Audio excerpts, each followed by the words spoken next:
The year was 2265, and Earth had long since been reshaped by alien hands. The Illyrian race, an advanced civilization that had arrived mysteriously 100 years ago, had altered cities and landscapes with their technology and artistry. Their architecture defied gravity, their materials indestructible, and their understanding of aesthetics beyond human comprehension. Humanity had lived in awe of their creations, as if wandering through a gallery of impossible wonders.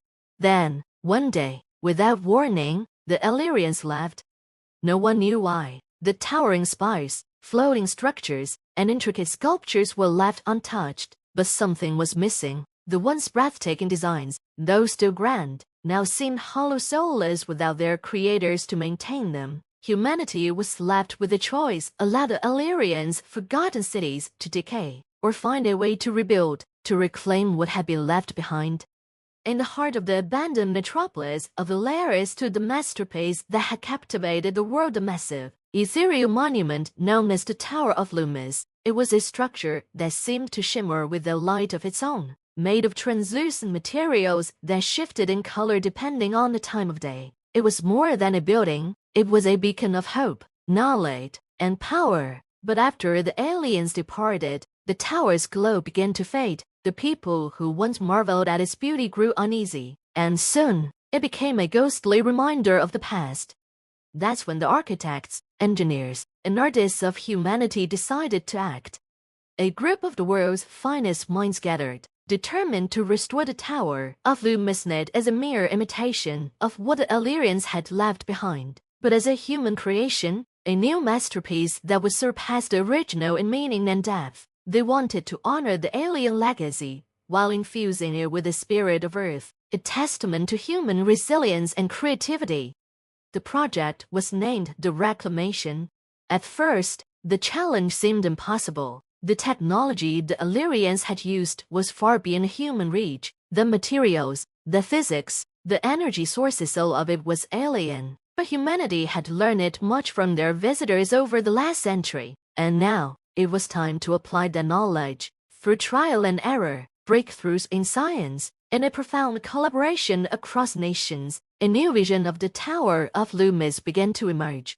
The new tower was designed to be interactive, pulsating with life, powered by a fusion of alien technology and human ingenuity. It was not just a structure anymore, it was a living organism, responsive to the emotions and energies of the people who walked through it. The walls would shift colors based on mood, the floors would hum with energy, and the spaces within the tower would reshape themselves to feed the needs of those inside. Art, science, and nature were woven into every layer of its design. As the tower neared completion, the glow that had once faded returned, brighter and more vibrant than ever before. But this time, it wasn't just a passive radiance. The light that now emanated from the Tower of Loomis was alive, connected to the heartbeat of humanity itself.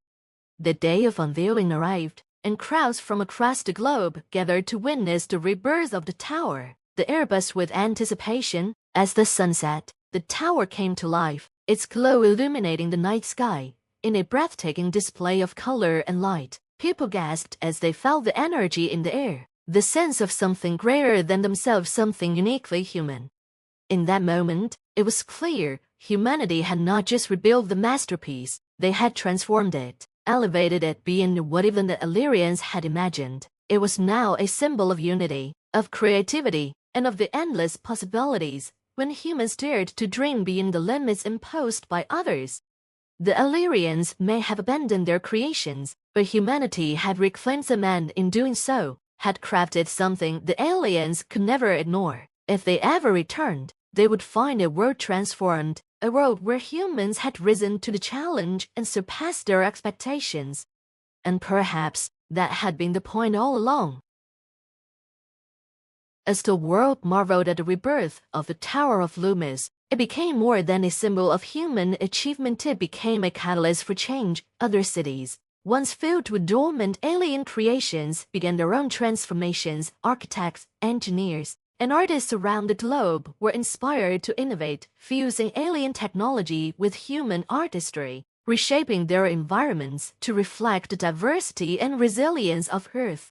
In the shadow of the tower, a new generation of thinkers emerged. Children who had grown up surrounded by alien relics now saw those relics not as untouchable artifacts, but as blueprints for a future shaped by human hands. Schools and universities incorporated alien knowledge into their curriculums, teaching not only the sciences the Illyrians had introduced, but also the ethics and philosophies that had driven the reclamation. But not everyone was in awe of this new era. In the remote deserts of Eastern Asia, a hidden faction known as the Sentinels of Purity saw the integration of alien technology as a corruption of humanity's true essence, led by a charismatic former scientist named Elias Carr. They believed that by embracing what the Illyrians had left behind, humanity was losing its own identity to them. The Tower of Loomis represented a betrayal, a monument not of human ingenuity, but of dependence on powers beyond their comprehension. Carr had been part of the original project to rebuild the tower, a brilliant mind responsible for unlocking many of the alien secrets that made the new structure possible. But somewhere along the way, his vision had warped. He believed that humanity's reliance on alien technology would eventually lead to its downfall. He had tried to warn the others, but they dismissed him as paranoid, so he disappeared, retreating into the shadows with a group of like-minded followers. Now, with the world celebrating its newfound mastery over alien technology, the Sentinels saw their chance to strike. In the weeks following the tower's grand unveiling, subtle signs of sabotage began to appear across the globe. In Paris, a floating garden of the first to incorporate alien levitation tech suddenly plummeted to the ground, leaving a crater where a park once stood. In New York, a network of alien-powered lights that stretched across the skyline flickered, casting eerie shadows over the city for days. At first, these incidents were seen as mere malfunction quirks of the complex integration between human and alien tech, but then, an encrypted message was broadcast on all global communication channels. You have defied nature. You have forgotten your origins. The reclamation is an abomination, and we will not allow it to continue. The message was signed with a symbol no one had seen before, a single, broken ring encircling a human hand. The Sentinels of Purity had made their presence known. Panic spread quickly. What had once been a celebration of human achievement now felt fragile. People questioned whether they had been too hasty in adopting the alien technologies, too confident in their understanding of forces far beyond their grasp.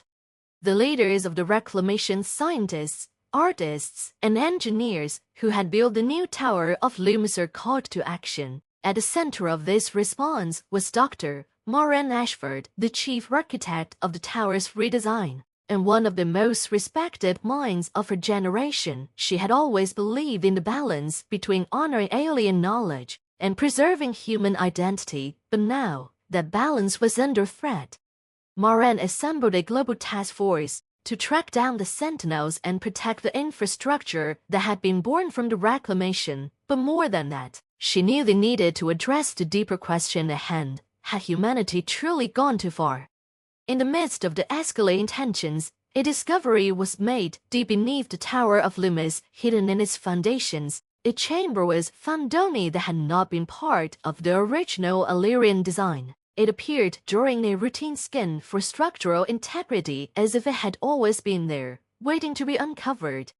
When the team ventured inside, they found something unexpected. The chamber was filled with Illyrian symbols and holographic displays, much like the ones left behind in their initial structures, but these symbols were different, more complex, as if designed specifically for humans to understand.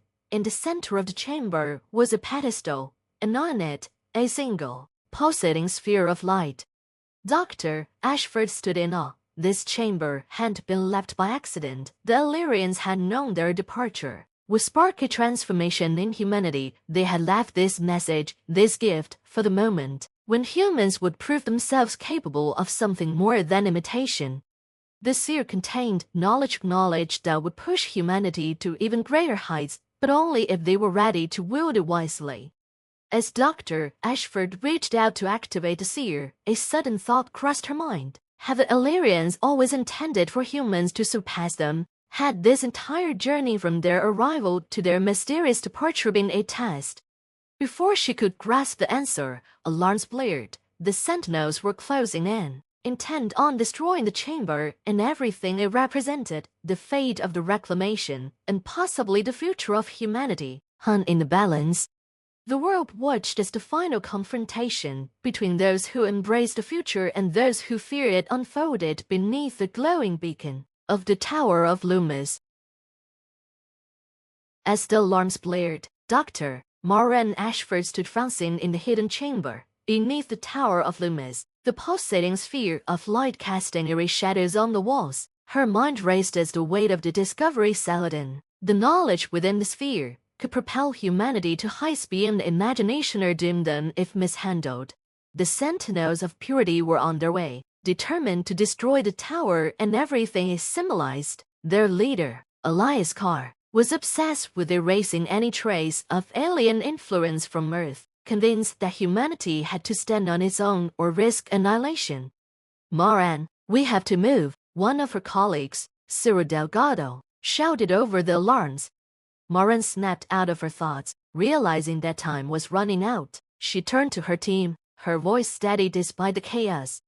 "Seal the chamber. We can't let the Sentinels get to this," she ordered. Delgado hesitated, "But the knowledge in the sphere, if we seal it, we may never unlock it again."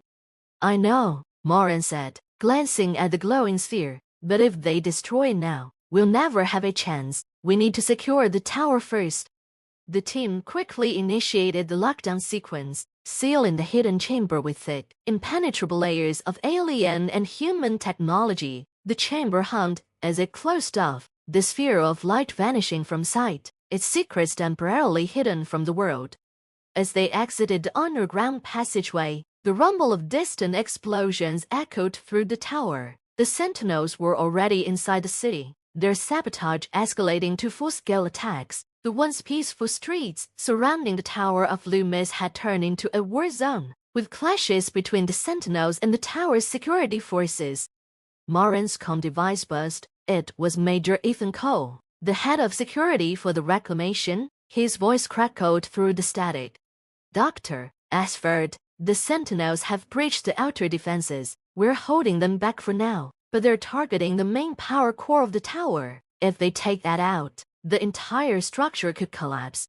Moran cursed under her breath. The tower's power core was a fusion of alien energy systems and human engineering, a marvel that powered not just the tower, but a significant portion of the city. If it fell, the damage would be catastrophic, and the reclamation would be set back decades, if not lost entirely. "We can't let that happen," she said, determination hardening her voice. "We need to protect the core at all costs." "I've got my best men on it, but we're outnumbered. We need reinforcements," Cole said grimly.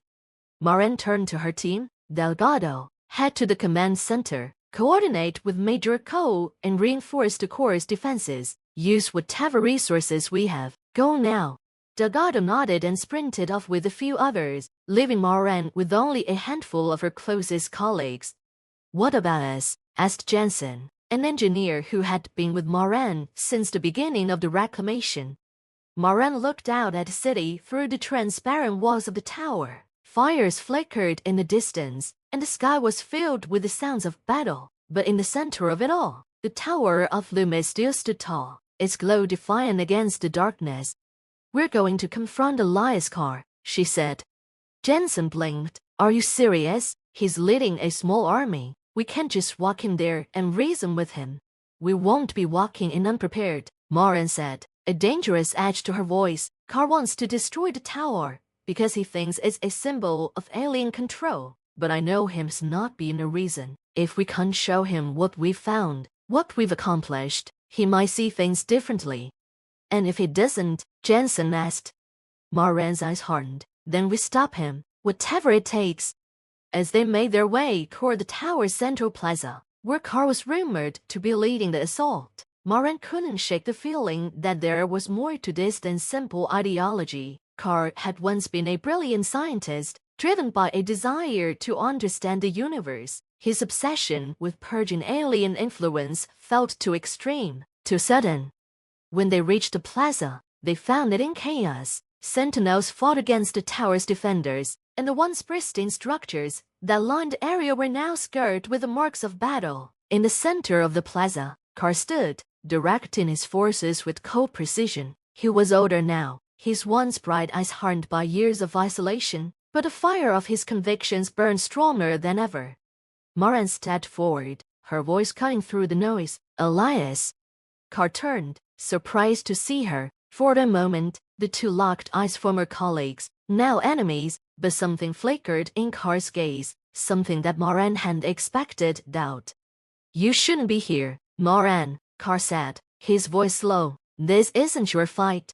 "This is my fight," Moran said, stepping closer. "This tower, this reclamation, it's about more than alien technology. It's about us. It's about what we've become and what we can achieve. You're trying to destroy that." Carr's expression darkened. "I'm trying to save humanity. You don't see it. But this tower, this technology, it's a trap. The more we rely on it, the less we are ourselves. The Illyrians left for a reason, Moran. They knew we weren't ready." "They left us a message," Moran said, her voice rising. "A hidden chamber beneath the tower, with knowledge they wanted us to find. They believed in us, Elias. They believed we could surpass them." Carr's eyes widened. "A chamber? What are you talking about?" Moran took a step closer. "I can show you, but first, you have to stop this." For a long moment, Carr hesitated. The chaos of battle swirled around them, but time seemed to freeze as he weighed Moran's words. His hand hovered over the detonator strapped to his chest, the device that would bring down the tower's core. Moran held her breath. The fate of the Tower of Loomis, the reclamation, and humanity itself hung in the balance. Finally, Carr spoke, his voice quiet but filled with resolve. "Show me."